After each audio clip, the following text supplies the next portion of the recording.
Our first reading today comes from Psalm 22. my God, why have you forsaken me? Why are you so far from saving me, so far from my cries of anguish? My God, I cry out by day, but you do not answer, by night, but I find no rest. Yet you are enthroned as the Holy One. You are the one Israel praises. In you our ancestors put their trust. They trusted, and you delivered them. To you they cried out and were saved. In you they trusted and were not put to shame. I will declare your name to my people. In the assembly I will praise you.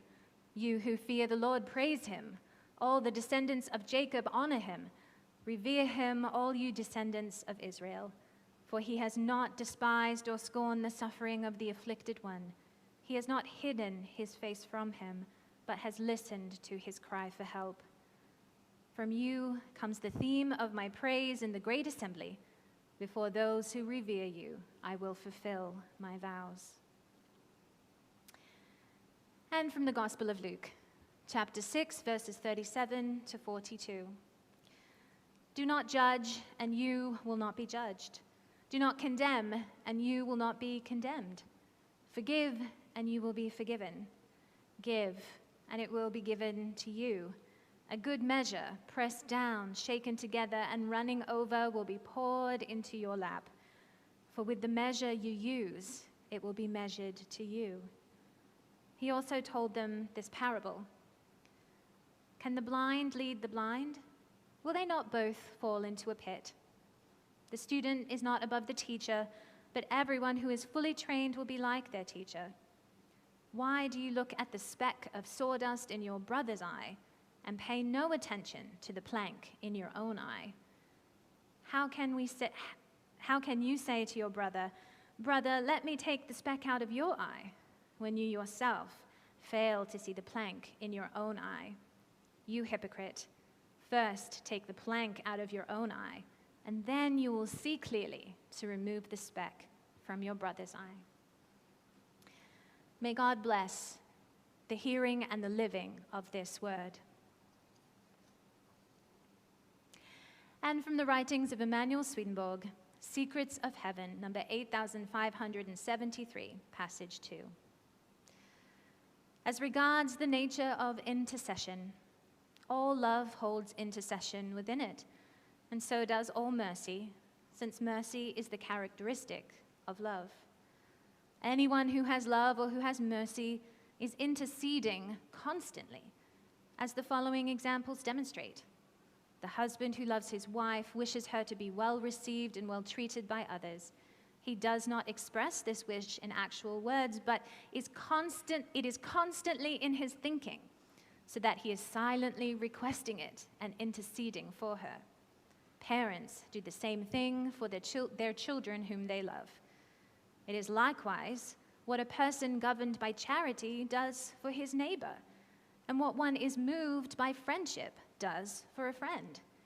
These examples show that intercession is present unceasingly in all love. The same is true of the Lord's intercession for the human race, especially for those with whom the goodness and truth of faith are present. For towards them divine, that is, infinite, love is shown, and divine, that is, infinite, mercy. Not that the Lord prays to the Father for them and intercedes in that way, for then he would be acting in an entirely human manner. Rather, he is constantly excusing and constantly forgiving, because he is constantly showing mercy. This the Lord himself is doing, since the Lord and the Father are one.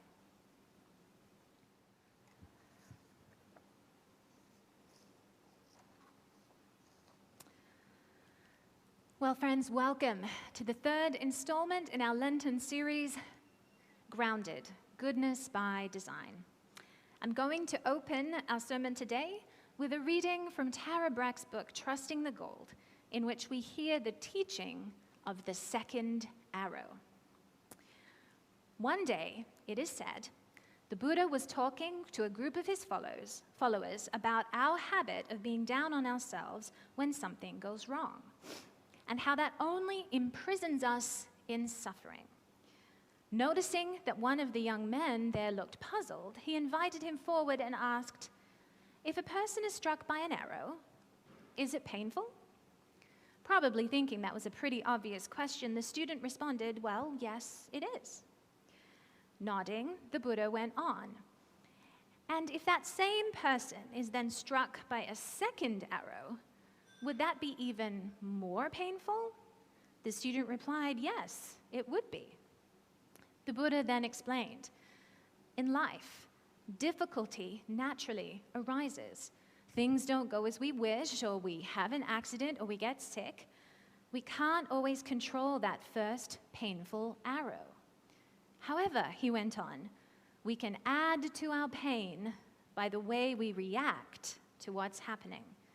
He added that we might feel victimized or angry about life being unfair, or we might blame ourselves for poor self-care. Our reaction is the second arrow, and it intensifies our suffering, said the Buddha. Now Tara continues, "It's helpful to remember that the first arrow in this story is not only about that unpleasant feeling we experience when something goes wrong in our lives. The first arrow can also be the emotional pain we feel when we are afraid or angry, when we feel grief or hatred. It can be the pain of depression or lust. And when we respond by blaming ourselves for these already painful feelings, we are shooting the second arrow. As we awaken compassion for ourselves and release shame and self-judgment, we free ourselves from this suffering and heal our hearts." End quote. We will all suffer at some point, at many points in our lives, in various ways, large and small. That suffering will cause us pain. This is a fact of life. And this might especially happen in Lent if we are spending time noticing and reflecting upon where we might need to improve. And this is the first arrow in the Buddha's story. We might even spend a lot of time investing in various kinds of metaphorical armor, various habits based in control and/or denial. But at some point, an arrow will find a chink. This is inevitable, and we will hurt. We will feel the pain of loss, change, betrayal, surprise, and we will experience grief, anger, sadness, and fear as a result.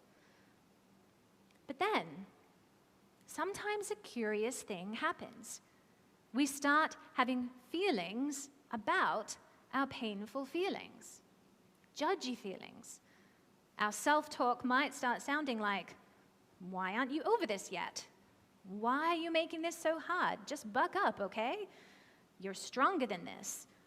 It must be so hard because I'm so broken and lazy.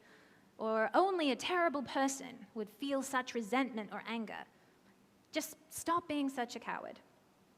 Or it might just be as simple as a sense of anxiety that we are having painful feelings at all. And when we do this, we have shot ourselves with that second arrow. We have intensified our pain with pain of our own making. Why do we do this? Well, that's a really good question that is probably best answered from inside each of our own contexts. But one possible answer is suggested in our gospel reading from Luke. It certainly is a famous one, a warning against the hypocrisy of judging others while being blind to our own faults. No one wants to be that hapless person with the enormous plank in their own eye that they can't seem to see. And while we might first feel that warning on the level of social embarrassment, I think we can all sense how ultimately dangerous such an oblivious and unwilling mindset can be. We can see from the news how easily it can lead to atrocities against our fellow human beings. And I wonder, perhaps, if the tendency to shoot that second arrow at ourselves comes from a deep and sincere assimilation of this warning against hypocrisy, against psychological obliviousness. When we have a deep investment in the spiritual path, or even just trying to be a good person, we understand that seeing and acknowledging our faults is the first step to overcoming them. And so we might naturally focus a lot of energy on this first step. It is necessary and important. Over time, though, we might find ourselves over-investing in this step. Diagnosis is often easier than figuring out what to do or how to change in a complicated situation. And it is much easier than patience and perseverance. And so we default to the second arrow, finding fault in ourselves again and again because it feels like we are doing something good. Aren't we supposed to judge ourselves? Aren't we supposed to take that splinter out of our eye? Yes, of course we are, until we accidentally find our desire for control leading our good intentions, the blind leading the blind straight into the pit. Out of the fear of blindness to our own faults, we fall into a pit of even greater blindness, where we forget the mercy of God. God doesn't require that second arrow from us. It doesn't get us any extra points. Not that God has a point system anyway. In our Swedenborg reading today, we heard that God is constantly excusing, constantly forgiving, and constantly showing mercy. And this is because the judgment is never the point. Judgment is a means to an end. Perhaps a better word is overall discernment. It is seeing with clarity, sorting things out, and then making a decision in order to move forward. And to move forward to what? Towards being a more loving person. This is God's goal, and God will give us as many chances as we are willing to sincerely take. We might ask, though, what about those times when we really should be feeling blame? Yeah, there are definitely those times. We all mess up, sometimes badly. The point of this whole second arrow exercise isn't to avoid the notion of self-blame entirely. There are times when we have done something wrong, something harmful to another, when we should feel blame, guilt, and regret. These can be helpful emotions, even though they are painful, because they indicate an active conscience. They let us know when we have strayed off course. Sometimes pain can be useful. When we choose to engage with it, it can allow us to grow. And this promise is actually what Easter is all about. But that still doesn't mean that we need to shoot that second arrow. It's just not helpful. The pain of the first arrow goes something like this. Boy, did I ever mess up, and I feel terrible about it. I really need to make amends, and I'm going to do so. The pain of the second arrow is more like this. I'm a terrible person. I can't believe I did that. I will never be able to make this right. And by the way, why can't you be more confident and just shake this off? Look, no one said our self-talk is always logical. And the problem is that no matter how the first arrow came about, the second arrow paradoxically keeps us circling in place instead of moving forward. It's an irony, because I think the second arrow, most of the time, comes from a misguided but genuine place. It just ends up doing the opposite of what we think it's going to do. The first arrow gives us pain aplenty. We might think we need that second arrow to prove that we are really serious, to prove that we are not asleep at the helm, to prove that we know the difference between right and wrong, or to prove that we are strong. But we don't need to prove any of this to God. And God is willing to extend compassion towards us. Then perhaps we should too. From Psalm 22. To you they cried out and were saved. In you they trusted and were not put to shame. Amen.